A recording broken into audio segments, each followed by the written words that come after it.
든든한 한 끼 식사로 또 퇴근길에 술안주로 사랑받는 음식 순대. 정말 노력을 많이 해야 돼요. 이거는 시간하고 정성인 것 같아요. 360일 안 비워. 2시 나가서 순대 만들 때는 혼자 간단 말이야. 국민 간식이자 서민 외식 메뉴의 대표 주자. 구수한 향이 벌써 코끝으로 스미는 것 같죠? 맛있는 순대 만나러 부안으로 가볼까요? 이런 가마솥 참 오랜만이죠. 가마솥 맛 아는 분이라 싶었는데 의외로 젊은 사장님입니다. 이래봬도 모든 주방 살림을 도맡아 한다네요. 겉절이하고 반찬 2가지는 매일같이 합니다. 손길이 여문 게 그저 흉내만 내는 건 아닌 것 같은데요. 가마솥에 불을 때 육수도 직접 만듭니다. 제법 몸에 익어 보이는데요. 그때는 전혀 안 했었죠. 일도 없었죠. 그런 생각은. 상상도 못 했었어요. 내가 이거 할 거라고는. 아, 나는 안 해. 내 쉬는 시간도 없고 나만의 시간이 없잖아요. 이걸 하면은. 이분이 원래 주인입니다. 사장님의 아버지인데요. 오랫동안 순댓국밥집을 운영하다가 최근 아들에게 물려주고 있답니다. 아들 긴장했네요.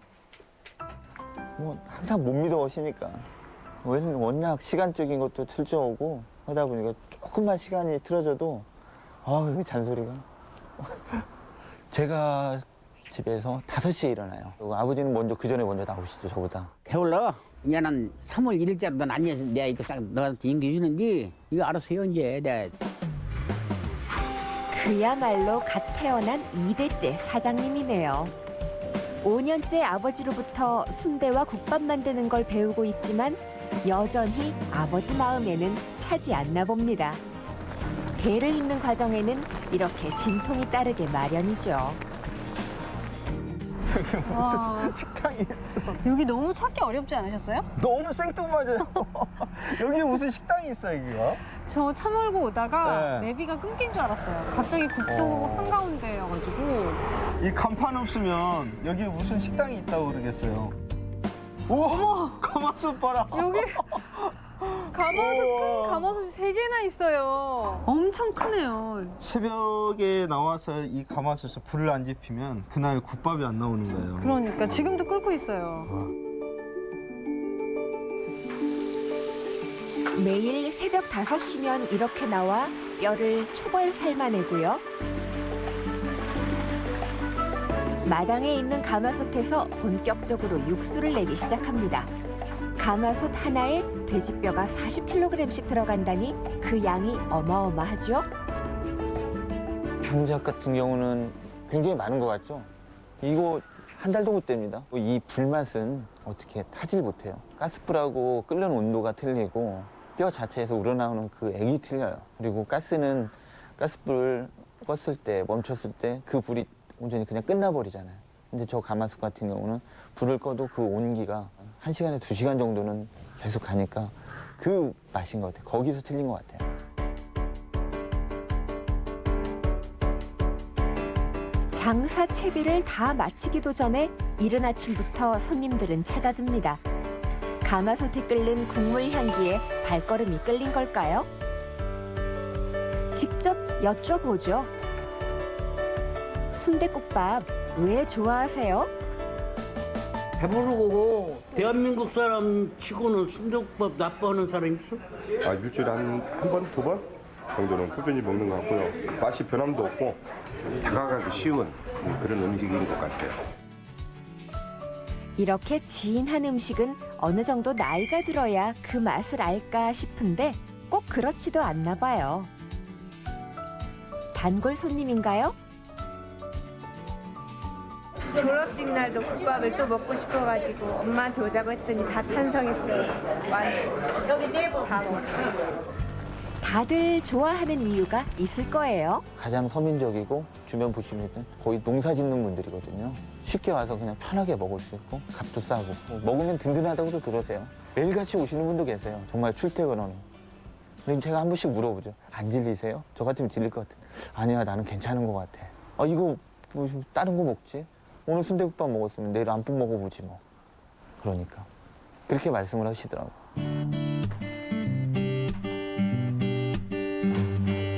지금은 이렇게 자랑을 하지만 처음엔 선뜻 아버지의 일을 물려받겠다는 결심을 하지 못했다고 합니다. 평범한 직장 생활도 했고 개인 사업도 했었지만 일이 뜻대로 풀리지 않자 아버지 권유에 귀 기울이게 된 거죠. 처음에는 안 했었죠. 못했고 국민학교 때부터 아버지가 하셨고 하니까 그때부터 음식물 나르고 했던 게 지겹죠. 그리고 또 집에서 살림도 하는데 얼마나 지겹겠어요. 근데 이게 한 해 한 해 지나다 보니까 그래, 이거 괜찮은 것 같다. 뭐 내가 식당 일을 하면 어때? 내가 좋으면 되는 거고 내가 만족감, 성취감이 있으니까요. 손님이 조금 한가해진 시간, 제일 중요한 작업을 시작합니다. 갖은 채소를 큼지막하게 다듬는데요. 순대 속 만드는 과정을 전부 공개합니다. 본격적으로 이제 소를 만들기 시작하시네요. 부추, 양파, 마늘, 땅콩, 뭐 물렁뼈 같은 것도 보이고요. 네, 그 씹는 식감을 좋게 하기 위해서 넣으신가 봐요. 채소랑 고기랑 뭐 견과류 이런 것들이 들어가서 네. 밸런스가 잘 맞을 것 같아요. 아, 몸에 좋은 거 다 들어갔어요. 처음에는 옛날 거 그냥 전통 그냥 피만 들어가고 야채 조금 했는데 먹어보니까 되게 텁텁해요. 그래서 아버지하고 의견 대립이 되게 많았어요. 자꾸 예전 것만 고집하시면 안 된다. 요 콩과 견과류가 비밀 재료 중 하나군요. 손질한 갖은 채소와 함께 곱게 갈아주게 됩니다. 채소도 꽤 많이 들어가죠? 근데 거기에서 점점 변해는 갔죠. 견과류도 더 보고 야채도 더 첨가해보고 많이 변했죠. 그래서 여기까지 온 거였죠. 최고의 맛을 찾아 온갖 시도를 다 했답니다. 현지를 저렇게 선홍빛이 저렇게 빨갛게 나야 되는데 새벽에 이걸 그 도살 받은 걸 저렇게 써서 오후에 상자 씻을 때도 엄청 정성스럽게 씻으시더라고요. 소금으로 여러 번 문질러가면서 씻고 또 씻고, 그러니까 그렇게 깔끔하게 씻겨져서 잡냄새가 다 없어지는 것 같아요. 이런 형태의 순대가 우리만 먹었던 게 아니잖아요. 그렇죠. 네. 고대 그리스 로마 때부터 먹었다는 그런 기록이 있고, 또 그 만주에서부터 기마부대에 무슨 군대 음식으로 양 창자에다가 선지를 넣어가지고 만들었다라는 썰도 있고요. 우리나라 고조리서에 보면 더야지 삶는 방법 지금까지도 전해 내려오거든요. 근데 옛날에 먹었던 음식은 굉장히 그 양반들이나 그렇게 고급 음식이었대요, 순대가. 그러니까 귀한 손님이 오셨을 때나 뭐 하늘에 제사를 지냈을 때만 네. 맛볼 수 있는 음식이었는데 정책적으로 양돈업이 급성장을 하면서 돼지고기가 많아졌고 또 고기는 일본으로 수출을 했는데 부산물들이 장터로 많이 나와서 족발이라든지 선지, 뭐 머릿고기, 순대 이런 음식들을 많이 우리도 접할 수가 있었던 거죠. 순대 외피는 돼지 막창을 사용하는데요. 막창 다루는 게 꽤 어렵다죠. 두께가 일정치 않아 씻는 과정에서 찢어지기도 하고 기껏 속을 잘 넣어도 터지기 일쑤랍니다.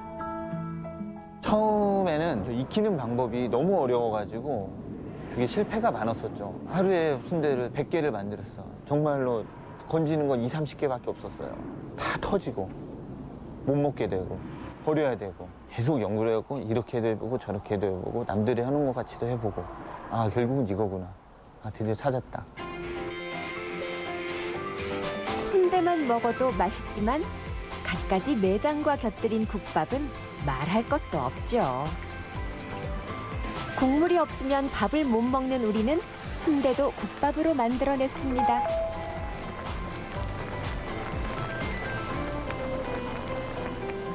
고맙습니다. 와, 이 색깔 좀 봐. 진득한 국물색. 저는 제일 궁금한 게 이 국물을 제일 먼저 먹어보고 싶은데 우리 입구 딱 들어올 때 그 가마솥에서 펄펄 끓은 국물 요리사들이 그 시장을 많이 봐가지고 오면 청화를 준비하듯이 거기에 한솥 끓여놓은 그 국물이 있으니까 우리 사장님 굉장히 든든하시겠어요. 근데 이 국물 맛이 너무 궁금해요. 순대국밥에는 이 부추를 듬뿍 올려야 제맛이죠. 그리고 전라도에서는 들깨 가루도 빼놓을 수 없습니다. 잘 섞이도록 몇 번 뒤적이면 먹기 좋게 맛이 완성됩니다.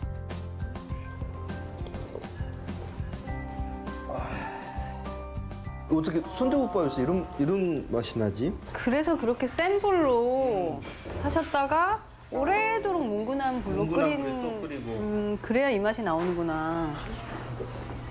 국물 자체가 되게 묵직하죠. 정말 담백하고 시원해요. 전 내장 중에서 그래도 새끼포를 제일 좋아하는 게 어렸을 때 그 시장 간다고 하면 할아버지가 항상 새끼포 사오라고 하셨었거든요. 이 쫄깃쫄깃한 맛이 씹을수록 그 할아버지 떠올리는 맛이에요. 쫄깃쫄깃한 맛.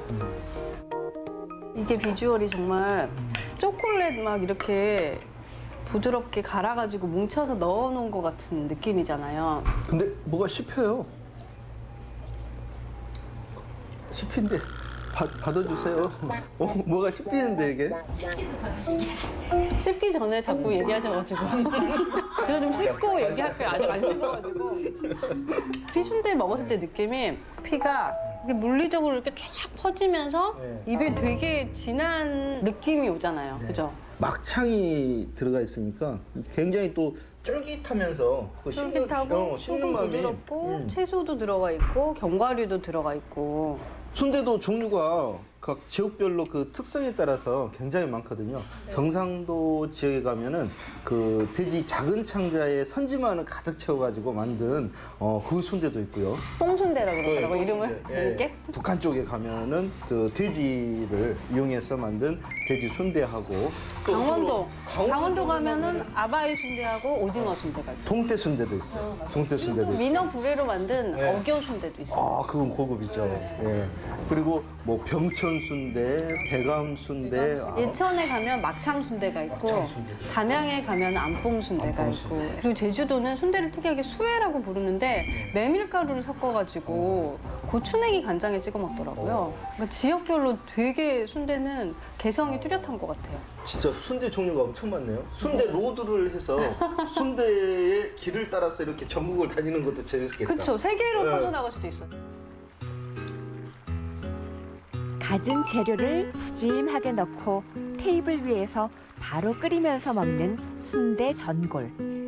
내장과 순대가 신선할수록 전골로 먹어야 더 맛있습니다. 우리는 지금 순대를 되게 서민 음식이라고 생각하잖아요. 네. 근데 진짜 프랑스의 조금 고급진 비스트로에 가도 부땡누아르가 음식으로 요리로 대접받아서 나오거든요. 어쩌면 우리는 너무 흔하디 흔한 음식이라서 진짜 순대의 진가를 몰라보고 있을 수도 있어요. 시장에서도 길거리에서도 쉽게 부담 없이 접할 수 있는 음식. 누군가는 가성비에 집중을 하기도 하지만 또 누군가는 이렇게 최고의 맛을 내기 위해 대를 이어 시간과 정성을 다하고 있답니다. 꾸준히 그냥 이 형태만 이어갔으면 좋겠어요. 오시는 분들, 손님층이나 오셨던 분들이 끊이지 않고 아, 이 집 맛이 변치 않는구나. 아버지가 있을 때하고 아들이 했을 때하고 이 부모님이 했을 때 변하지가 않는구나. 아버지에서 아들로 손맛이 이어지는 동안 이미 순대는 이만큼 맛있어졌는걸요. 2대째 순대 사장님 응원합니다. 정말 순대 너무 맛있게 먹었거든요. 이 대를 이어가면서 이 전통적인 맛과 이 전통을 계속 자제분까지 이어갔으면 좋겠습니다. 우리에게 되게 수다분하고 넉넉하고 친근한 음식이 순대잖아요. 고급 한식당에서도 볼 수 있고 저변이 확대돼서 외국 어디를 가나 우리의 맛과 멋이 담긴 순대를 만날 수 있었으면 좋겠습니다. 저 가마솥 뚜껑 들기도 힘들겠어요. 뚜껑 들기 쓰러졌어요.